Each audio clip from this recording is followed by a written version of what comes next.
Today we're going to be showing you how we install one of our new patio screen doors. This will be done by our installer extraordinaire, David Ortiz, who is starting by removing the old door. He just lifts slightly on the bottom rollers to get them off of the bottom track. Then the bottom of the door swings out and it drops out of the top channel, and that door is removed.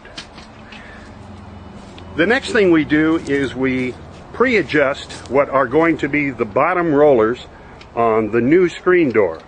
There's a screw in the edge of the door that is a Phillips screw.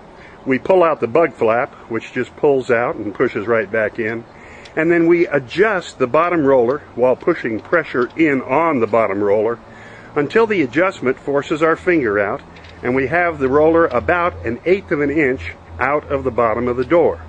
We do that with the roller on both sides.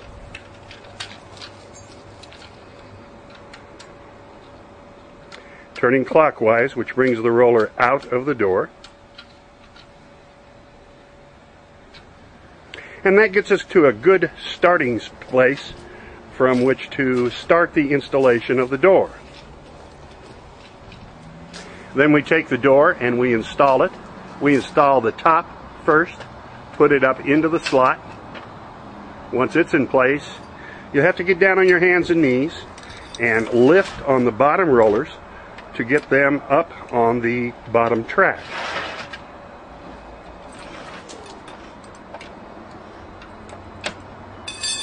The door is now in place.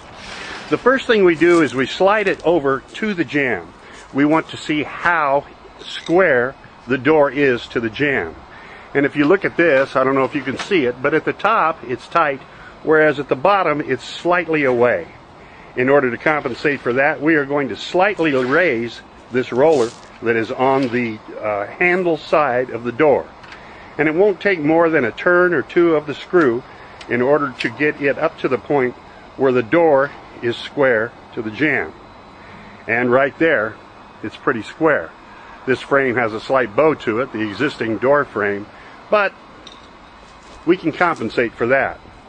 Next, now that we have the door square, our screen door square in the patio door, we're going to adjust the top rollers of the door out until they are tight. And that's what keeps the door from jumping off of the track. And it's the same thing. We adjust clockwise to take the roller further out of the door. And once it's tight, we push the bug flap back in.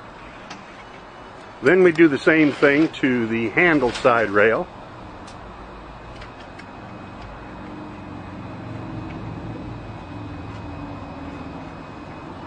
And now the door should roll fully side to side without jumping off of the track. Looks like we're doing pretty good.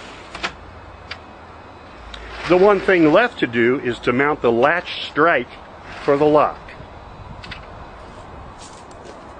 And that is something that mounts in the main frame of the door. In this particular case, there is an existing one which we may be able to use.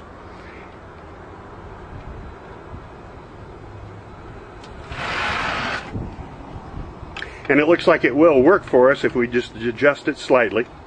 So we loosen the screws.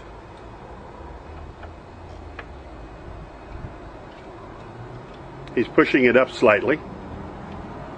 This is almost exactly the same latch strike that we would put in new, but no sense using one up if the old one is still good.